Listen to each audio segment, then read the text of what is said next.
I've got a bad feeling about this.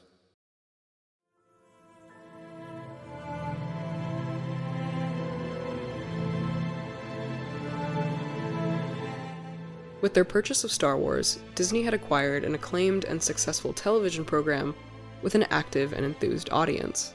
Several episodes were already completed for the next season, with a catalog more in production. In any other case, the series was poised to continue business as usual, but it didn't. Why? It's clear that Disney was probably not interested in producing a successful series for their competitor. The company was not going to get a return investment for the $4 billion they spent if they let Cartoon Network reap all of the benefits. But then why not simply move the show onto Disney Channel or Disney XD? Disney is a company with an incredibly carefully curated brand image. They produced a very specific kind of content, and while today, with their vast library of properties, they've had more frequent outings beyond strictly family entertainment, in the early and mid-2010s, they had yet to climb this wall. Content produced under the Disney umbrella was safe, marketable, and child-friendly, and it typically didn't stray from these parameters. Clone Wars did not fit under this umbrella.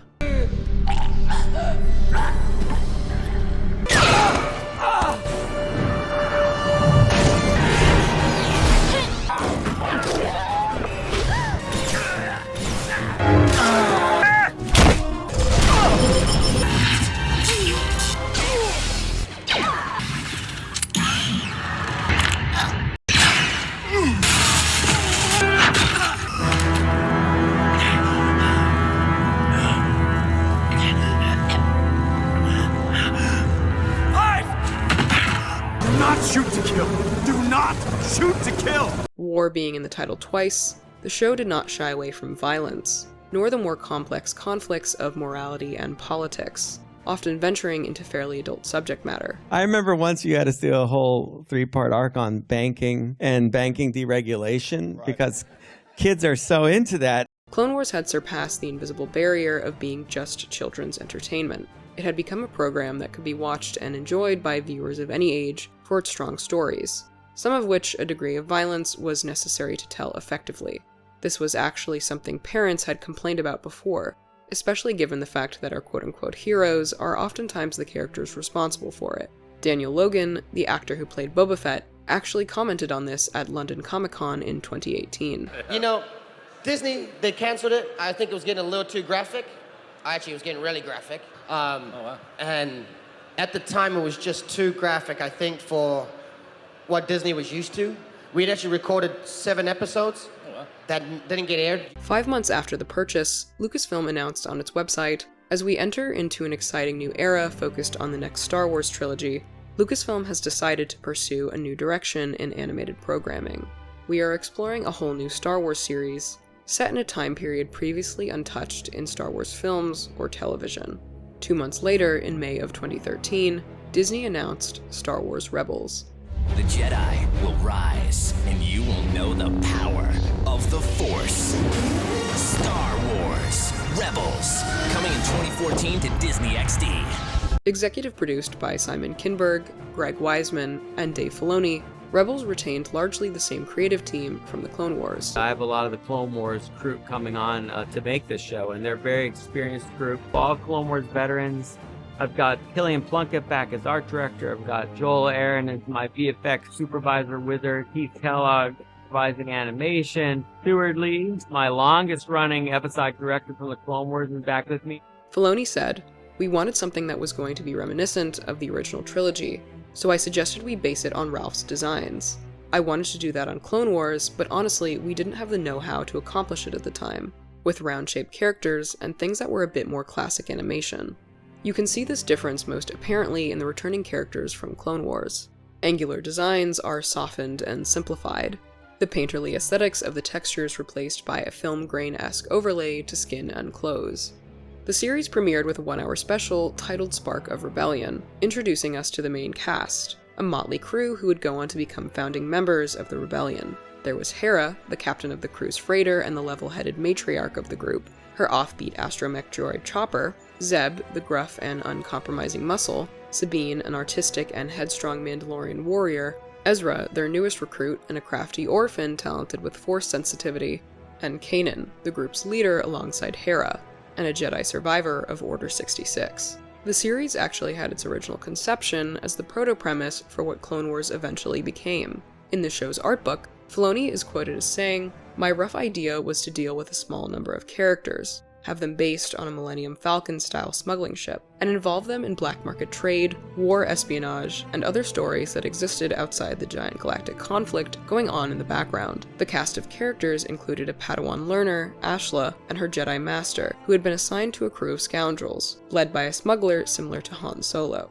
He and his girlfriend were supported by a Gungan named Lunker, the strongman of the show. The Jedi and his Padawan would work with the smugglers to track down arms dealers, disrupt the Hutts, and, a couple of times a season, they would be called back to help defend Kamino or Mon Cala. You can see where certain dots connect between this concept and Rebels. As opposed to its predecessor, however, this series keeps its focus squared solely on this core cast, and is more traditionally serialized. Season 1 largely took place in one location, the planet Lothal, centering around conflicts primarily dealing with subterfuge and the rebels sneaking around under the Empire's foot. Over the course of the season's run, Kanan begins training Ezra in the ways of the Jedi, having to overcome his own insecurities in the process, as his master was killed when he was just an apprentice. Meanwhile, other Force sensitives employed by the Empire, Inquisitors, are on the rebels' trail, hunting them down in order to eradicate any remaining Jedi.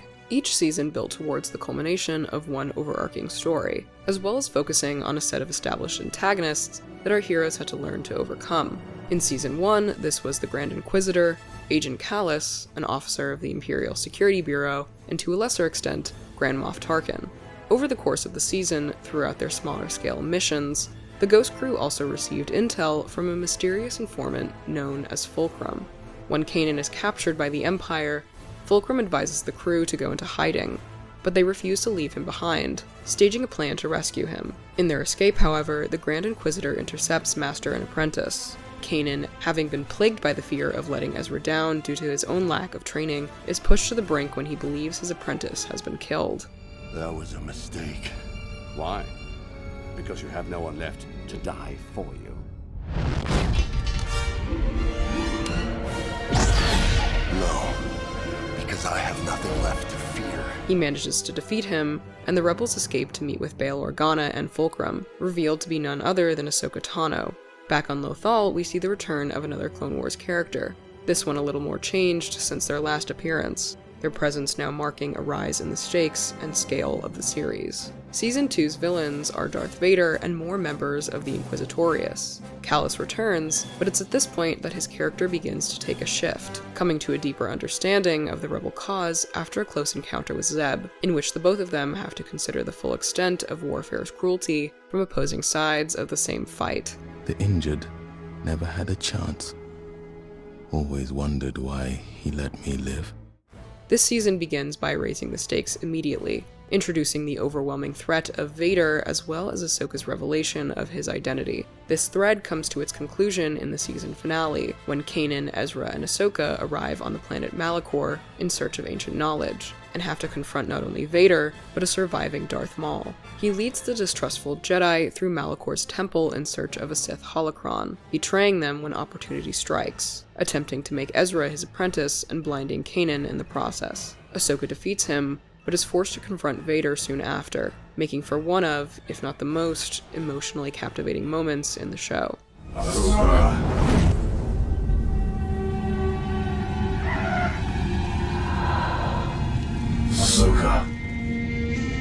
Anakin.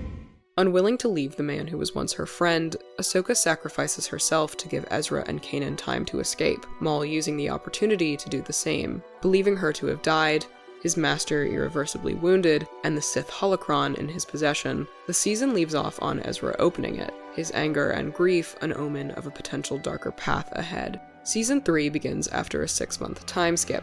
The Rebels' growing activity has spurred the Empire into action, fan favorite Grand Admiral Thrawn arriving to take the helm as this season's lead antagonist. Maul remains another villainous presence, while the moniker of Fulcrum has been taken up by a new anonymous informant. The scale of the series broadens further, Thrawn's inclusion providing a higher sense of momentum and tension. He's a competent villain, a contrast in his slow but methodical cornering of the protagonists, compared to Vader's chase as the Emperor's unstoppable and physically indomitable attack dog.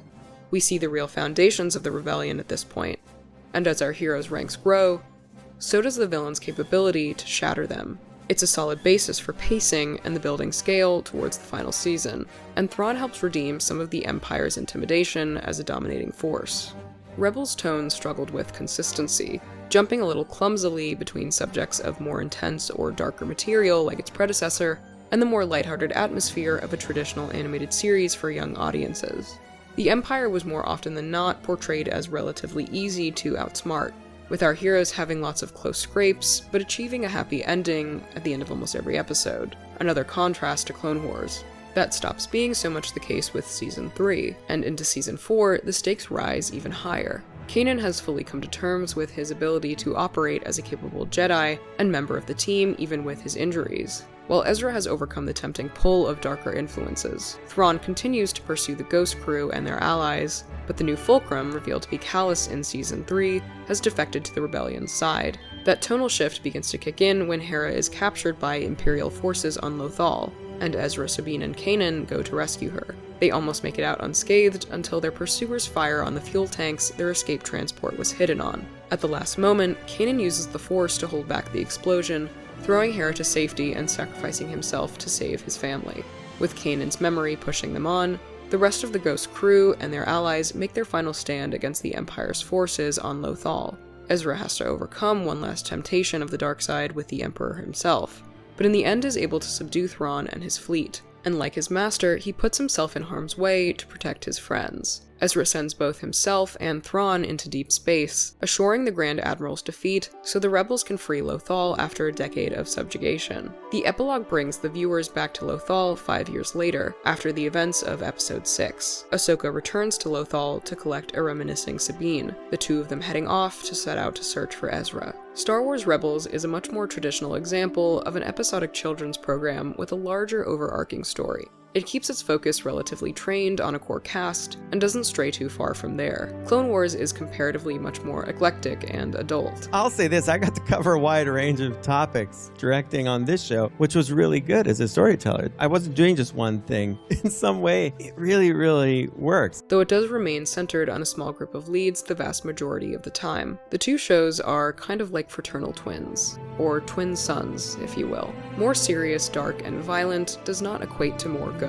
Clone Wars was just more willing to explore storytelling of a different caliber, and because of these darker inclusions that Rebels couldn't have, in a few respects, the former was able to reach a more significant level of depth. While the argument could be made that Clone Wars lacked tension due to its cast appearing in the chronologically following film, and thus we knew the characters weren't going to be killed off, the tone of Rebels communicates that very same message. The latter series' tone is significantly further divorced from that visceral, dramatic suspense that gives conflict deeper interest. Just because we already know how certain characters' stories end in the future, it doesn't mean that we lose interest in their narratives that are happening now. Rather, the writers use the audience's precognition to build on elements like dramatic irony, and place the stakes in situational and emotional character drama, painting a greater picture of context that enriches the overall portrait we have from the films. Rebels does synthesize great drama out of Kanan's death, but as a mentor character, you can apply the same argument for tension and predictability towards this narrative beat too. This does not make the concept bad.